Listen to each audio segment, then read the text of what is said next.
Hello students, मैं Prince Kumar आप सभी को स्वागत करता हूं GD constable most important class में। ये क्लास में आप सभी को 20 मोस्ट हिंदी का 20 प्रश्न मिलेगा और 20 प्रश्न मोस्ट जीके जीएस का मिलेगा, जो आप सभी के लिए हिंदी का और जीके जीएस का सभी प्रश्न सेलेक्टेड है।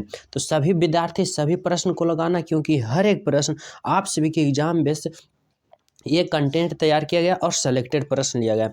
तो एक भी प्रश्न को कोई भी विद्यार्थी मिस ना करना, अगर मिस करोगे तो फिर आप समझना। तो चलिए शुरू करते हैं। पहला प्रश्न देखो, पहला प्रश्न आप सभी से पूछ रहा है एग्जामिनर। देखो, एग्जाम में बैठने से पहले, कोई भी एग्जाम में बैठो तो प्रश्न करने से पहले जो निर्देशक दिया जाता है, पहले निर्देशक को पढ़ना ना तो निर्देशक कुछ और कहने के लिए करने के लिए कहेगा और कुछ अब और लगा देना, बोलेगा कि इतना से किया पर रिजल्ट कुछ और आएगा। इसलिए थोड़ा सा फोकस करना, निर्देशक को जरूर पढ़ना। निर्देशक कह रहा है रिक्त स्थान को भरने के लिए सबसे उपयुक्त शब्द का चयन करें। रिक्त स्थान भरना है। प्रश्न है पहला, कह रहा है इस खाली स्थान घर घर में यही दशा है। इस खाली स्थान घर घर में यही दशा है की जगह क्या होगा? इस गांव में घर घर में यही दशा है, इस गांव के, इस गांव की, इस गांव तक। तो राइट आंसर क्या भरोगे यहाँ पे? प्रश्न है कि इस खाली स्थान घर घर में यही दशा है, तो यहाँ पे क्या भरोगे? यहाँ पे भरोगे कि इस गांव, क्या इस गांव के घर घर में क्या है? यही दशा है। तो यहाँ पे क्या भरोगे? गांव के भरोगे, ना कि गांव में, ना कि गांव की, ना कि गांव तक। तो क्या भरोगे? इस गांव के घर घर में यही दशा है, यानी कि ऑप्शन नंबर बी यहाँ पे बिल्कुल राइट आंसर होगा। क्या होगा? Option number B is the बिल्कुल राइट आंसर। समझ रहे हो? चलो अगला प्रश्न देखो क्या है, 2 नंबर का। 2 नंबर में ही प्रश्न कर रहा है रिक्त स्थान को भरना है, खाली स्थान को भरना है, जो कि आप सभी को 2 नंबर का दो यहाँ पे 2 प्रश्न आप सभी को देखने को मिलेगा रिक्त स्थान में, आप सभी के एग्जाम में। 2 नंबर का प्रश्न पूछ रहा है कि आज इस साल का पहला तूफान खाली स्थान है। तो पहला तूफान क्या होगा? पहला तूफान आया, पहला तूफान चला, पहला तूफान नाचा या पहला तूफान उठा। तो यहाँ पे सही राइट आंसर क्या होगा? आज इस साल का पहला तूफान क्या हुआ? आया। ना कि आप लोग चला लगाओगे गलत होगा, उठा लगाओगे गलत होगा, और नाचा लगाओ तो गलत होगा। तो राइट आंसर क्या होगा? आज इस साल का पहला तूफान आया, यानी कि ऑप्शन नंबर ए इस द बिल्कुल राइट आंसर लगाओगे। क्या लगाओगे? ऑप्शन नंबर ए। नेक्स्ट प्रश्न देखो भाई क्या है। नेक्स्ट प्रश्न का रहा है निर्देशक समानार्थी शब्द का चयन करें। क्या चीज का? समानार्थी शब्द का चयन करना है। किसका? कोयल का। कोयल का बताना है समानार्थी शब्द क्या होगा? मुरारी, अनंग, बसंत दूत या स्वान। तो क्या चीज का बताना है जी? समानार्थी शब्द बताना है कोयल का। कोयल का पर्यायवाची शब्द बताओ क्या होगा? तो राइट आंसर क्या होगा? कोयल का बसंत दूत। ऑप्शन नंबर क्या मारोगे? कोयल का बसंत दूत इस द बिल्कुल राइट आंसर क्या होगा? बसंत दूत। Option number C. चलो अगला प्रश्न देखो। अगला प्रश्न कर रहा है निर्देशक कि सही बर्तनी वाले शब्द का चयन करें। क्या चीज का? सही बर्तनी वाले शब्द का चयन करना है। ज्योतिषी, डार ढीची, ताजुबु या फिर दशहरा। तो बताना है कि ये जो दिया गया है ऑप्शन में 4, इसमें जो है सही बर्तनी वाले कौन सा लिखा है, कौन सा सही में लिखा है। तो यहाँ पे देखो, यहाँ पे कौन सा जो बर्तनी है वह शुद्ध है।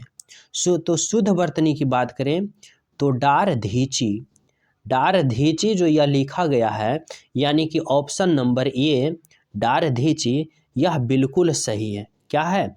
बिल्कुल सही है, डार धीची। ऑप्शन नंबर क्या होगा? Option number B is the बिल्कुल राइट आंसर।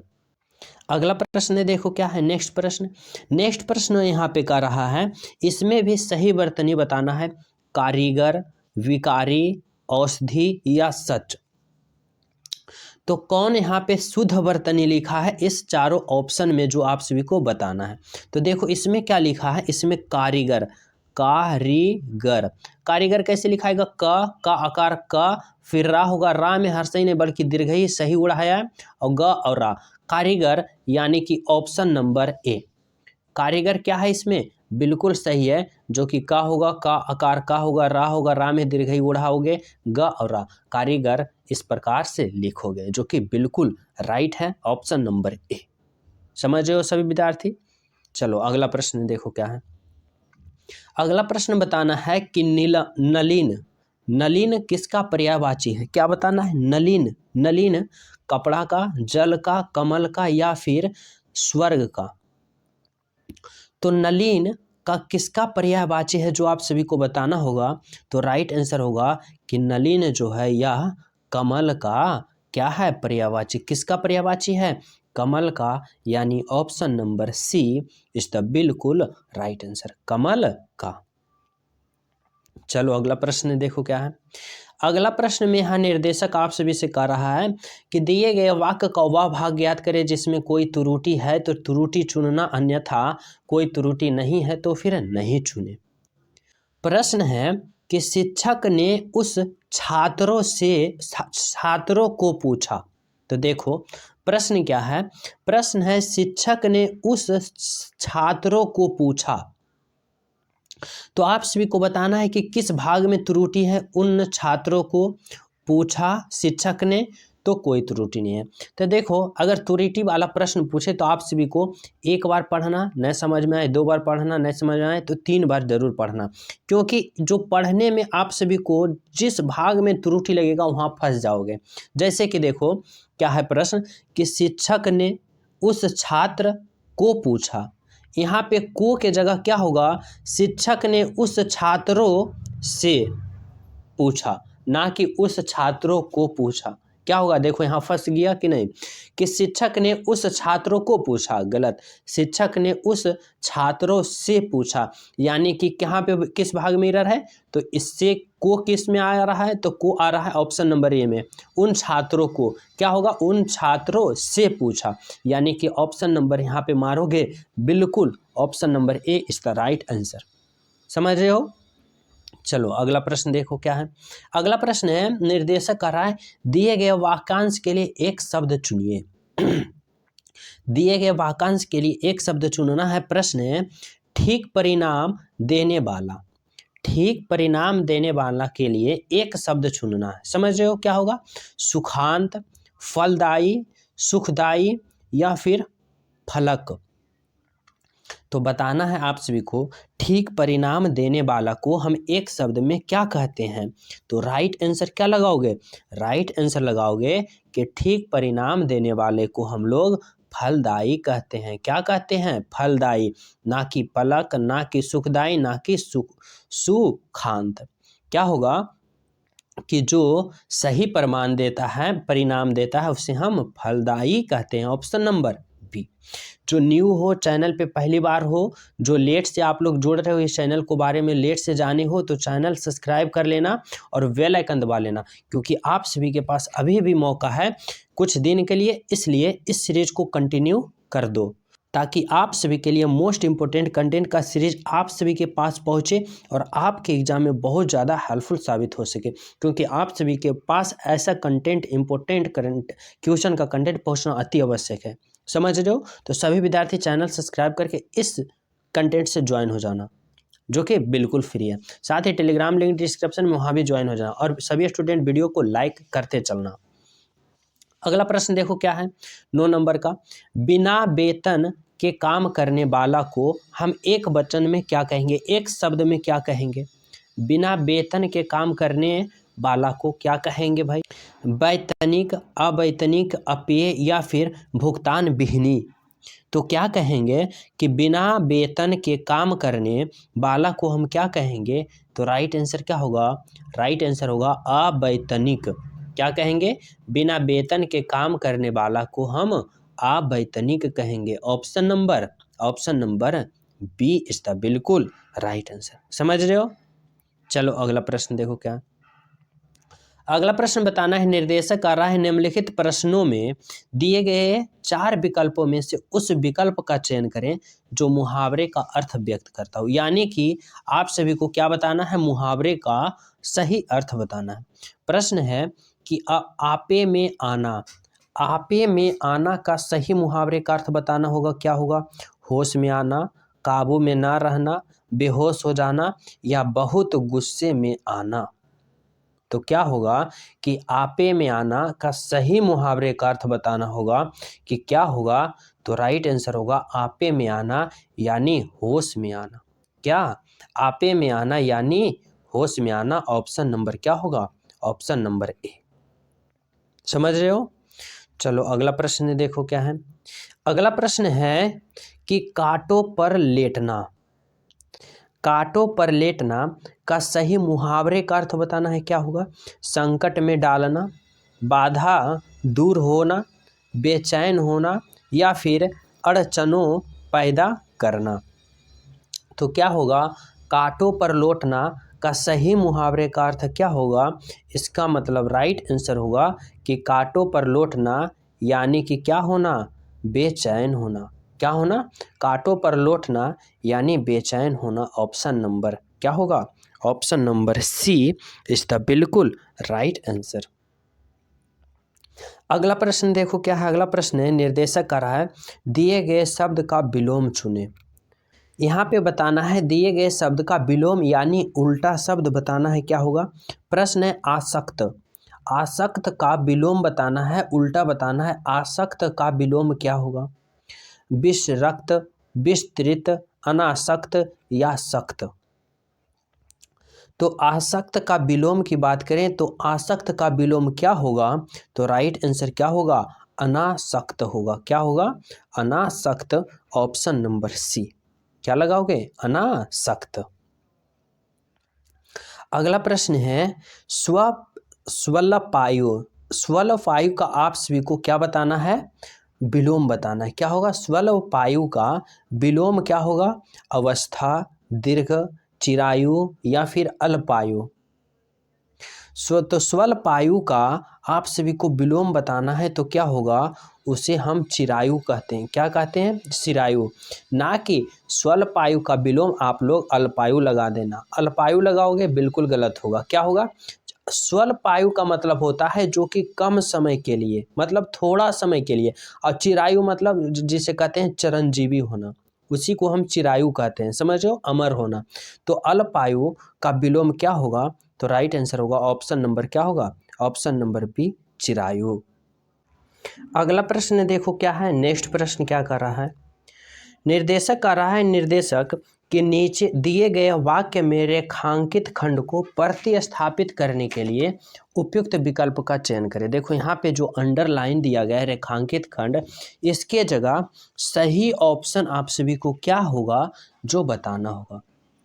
तो प्रश्न देखो क्या है। प्रश्न है कर्मचारी अपना वेतन नहीं पा पाया, कर्मचारी अपना वेतन नहीं पा पाया। पा पाया की जगह क्या होगा?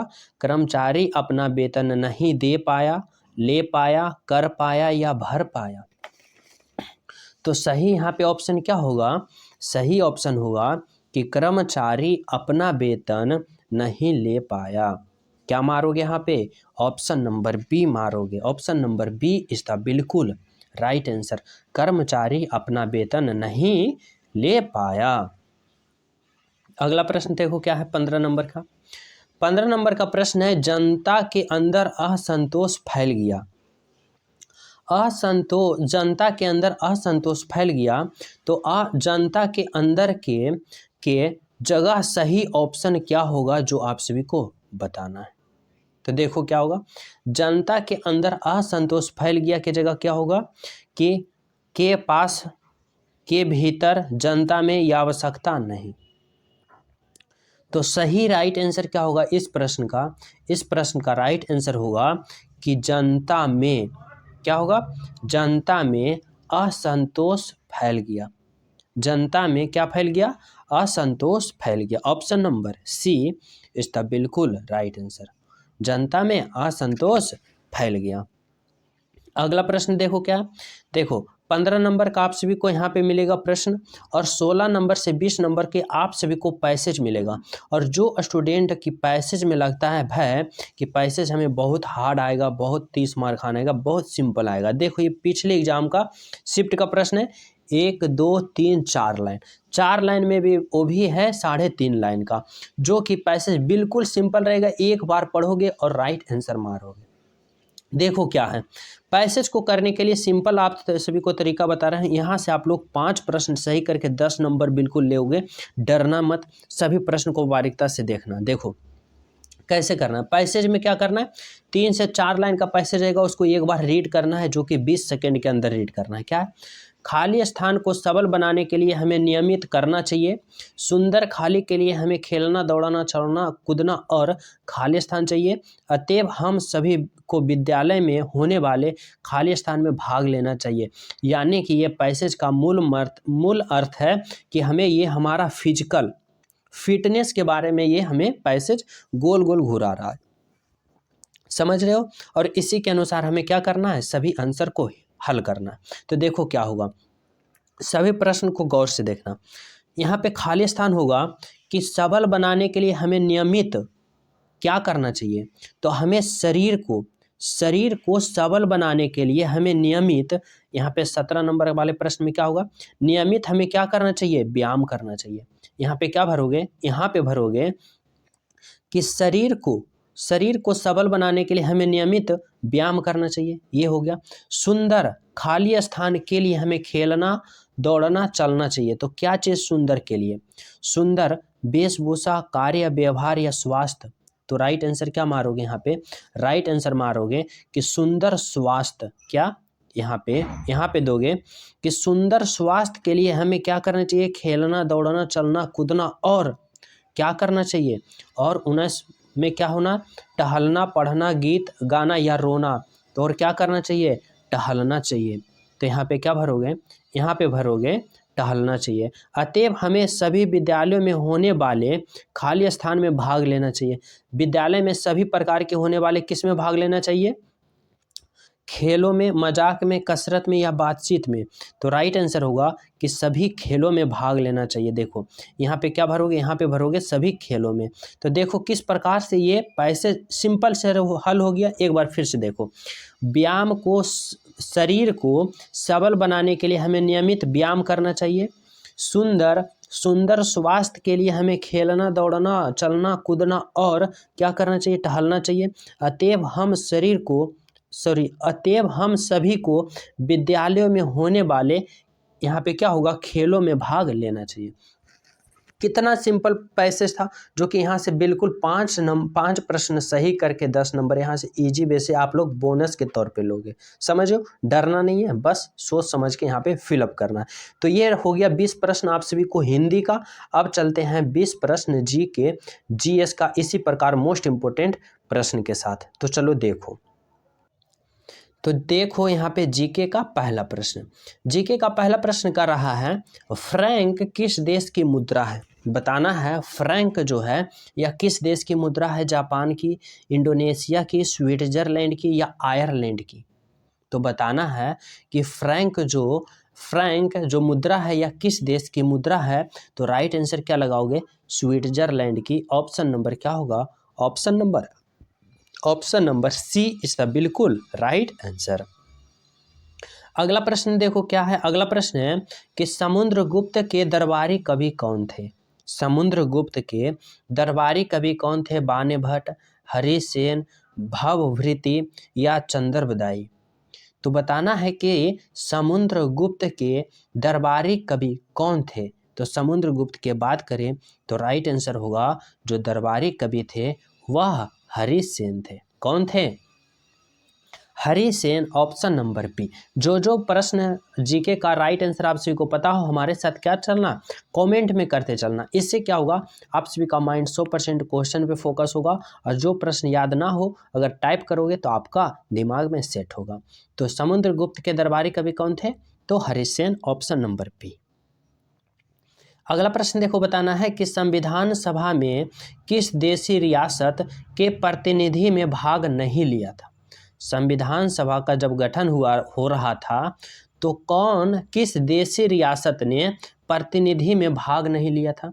कश्मीर, मैसूर, हैदराबाद या कूच बिहार? तो राइट आंसर होगा जो कि ये हैदराबाद का जो कि देशी रियासत था, उन्होंने संविधान सभा में भाग नहीं लिया था या प्रतिनिधि में भाग नहीं लिया था। कौन? हैदराबाद के रियासत। ऑप्शन नंबर सी।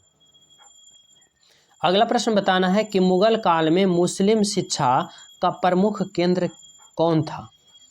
मुगल काल में मुस्लिम शिक्षा का प्रमुख केंद्र कौन था? लखनऊ, नई दिल्ली, अलीगढ़ या आगरा? तो बताना है कि मुगल काल में मुस्लिम शिक्षा का प्रमुख केंद्र की बात करें तो राइट आंसर होगा आगरा था। कहाँ था? आगरा। Option number D. अगला प्रश्न है कि ऊर्जा के किस रूप में प्रदूषण की समस्या नहीं होती है? ऊर्जा का किस रूप में प्रदूषण की समस्या नहीं होती है? सौर्य, परमाणु, कोयला या पेट्रोल? तो राइट आंसर होगा कि सौर्य के रूप में ऊर्जा जो कि प्रदूषण की समस्या नहीं होता है। ऑप्शन नंबर क्या होगा? Option number A. अगला प्रश्न देखो, बताना है कि चंपारण आंदोलन किस भारतीय राज्य में शुरू हुआ था? तो चंपारण आंदोलन की बात करें उत्तर प्रदेश, बिहार, मध्य प्रदेश या फिर महाराष्ट्र? तो राइट आंसर क्या होगा कि अगर हम बात करें चंपारण आंदोलन किस भारतीय राज्य में शुरू हुआ था तो राइट आंसर क्या होगा? राइट आंसर होगा बिहार में यह चंपारण आंदोलन शुरू हुआ था नील की खेती में। नील की खेती के प्रति जो कानून था इसी के लिए चंपारण आंदोलन भारत में शुरू किया गया था। समझो राइट आंसर क्या होगा? ऑप्शन नंबर बी, बिहार में। अगला प्रश्न बताना है कि निम्न में से किस वायसराय ने 1882 में हंटर कमीशन की नियुक्ति की थी? किसका? हंटर कमीशन की नियुक्ति 1882 में की थी। Lord Minto, Lord Mayo, Lord Ripon या लॉर्ड कैनिंग? तो राइट आंसर बताना होगा क्या होगा कि किस वायसराय ने 1882 में हंटर कमीशन की नियुक्ति की थी तो राइट आंसर क्या होगा? राइट आंसर होगा कौन किया था? लॉर्ड रिपन ने किया था। Lord Ripon, option number C. और यह कब किया था? तो 1881 ईस्वी में यह किया था। कौन? Lord Ripon. Option number C. अगला प्रश्न बताना है कि खुदीराम बोस ने मुजफ्फरपुर में किंग्सफोर्ड की हत्या का प्रयास किस वर्ष किया था? खुदीराम बोस ने मुजफ्फरपुर में किंग्सफोर्ड की हत्या का प्रयास किस वर्ष किया था? तो यह किस वर्ष किए थे? यह 1908 ईस्वी में किए थे। कब किए थे? 1908। Option number D. अगला प्रश्न बताना है कि ICS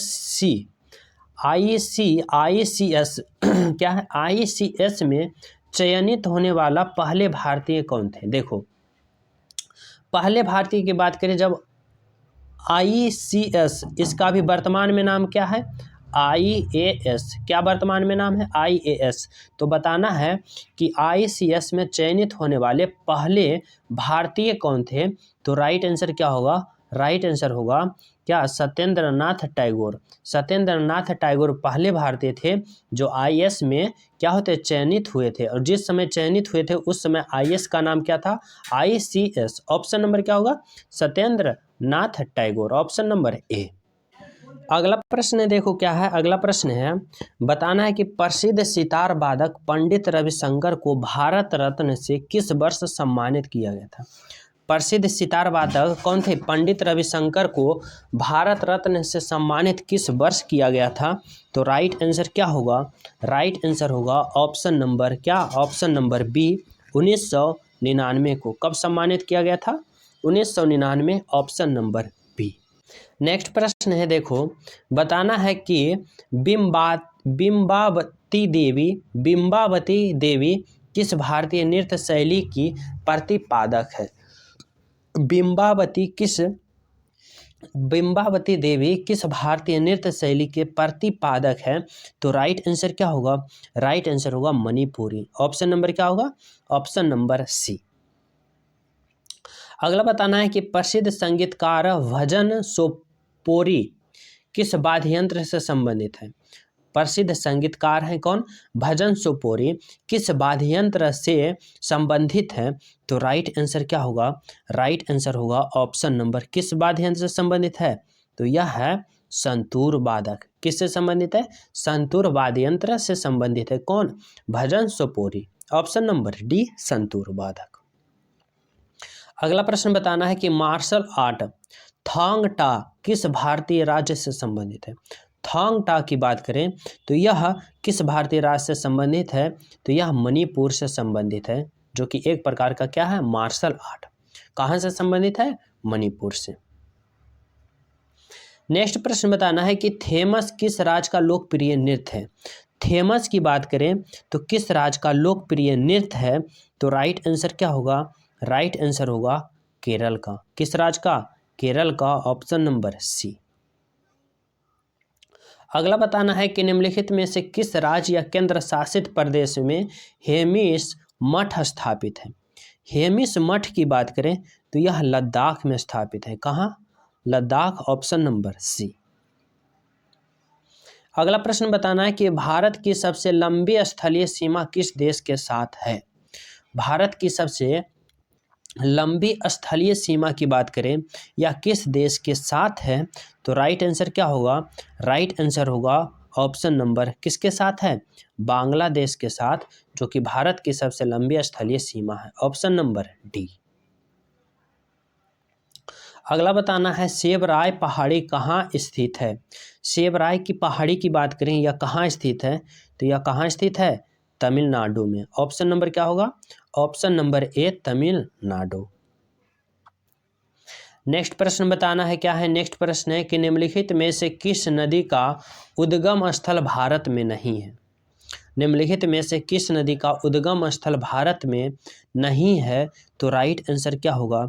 राइट आंसर होगा सतलज नदी का उद्गम स्थल भारत में नहीं है। Option number B. अगला प्रश्न है बताना है कि श्रीहरिकोटा द्वीप किस झील में स्थित है? श्रीहरिकोटा द्वीप की बात करें या किस झील में स्थित है? तो राइट आंसर क्या होगा? रावी किस झील में स्थित है? श्रीहरिकोटा द्वीप किस झील में स्थित है? तो राइट आंसर क्या होगा? राइट आंसर होगा ऑप्शन नंबर पुलिकट झील में स्थित है। किस झील में स्थित है? पुलिकट झील। Option number C is the right answer. अगला प्रश्न बताना है आप सभी के लिए, बताना है कि रंजीत सागर बांध किस नदी पर स्थित है? रंजीत सागर बांध बेतवा नदी, कृष्णा नदी पे, चंबल नदी या फिर रावी नदी? तो इस प्रश्न का राइट आंसर क्या होगा? आप लोग सभी विद्यार्थी इस प्रश्न को राइट आंसर कमेंट में देना, या आप सभी के होमवर्क के रूप में दे रहा हूँ कि रंजीत सागर बांध किस नदी पर स्थित है। सभी विद्यार्थी इस प्रश्न को राइट आंसर अभी कमेंट में जरूर बताना क्या होगा, ईमानदारी पूर्वक। साथ ही जो न्यू हो, चैनल पे पहली बार हो, तो चैनल सब्सक्राइब कर लेना और बेल आइकन दबा लेना, क्योंकि आप सभी के पास अभी भी ऐसा इंपॉर्टेंट प्रश्न पहुंचना बहुत ही ज़्यादा अति आवश्यक है, समझ रहे हो, जो कि आप सभी के एग्जाम में बहुत ज़्यादा हेल्पफुल साबित करेगा। तो आप लोग के लिए प्रतिदिन सुबह और शाम कंटिन्यू कर दिया गया है, इसलिए आप लोग प्रतिदिन लगाओ, जो कि आप सभी के लिए बहुत ज़्यादा हेल्पफुल साबित होगा, रामबाण साबित होगा। तो चैनल सब्सक्राइब कर ले, बेल आइकन दबा दे, वीडियो को लाइक एंड शेयर करना, साथ ही प्यारा सा कमेंट जरूर करना, साथ ही टेलीग्राम लिंक डिस्क्रिप्शन में ज्वाइन हो जाना। तो मिलते हैं आप सभी को अगले क्लास में, जब तक सभी को हमारे तरफ से जय हिंद।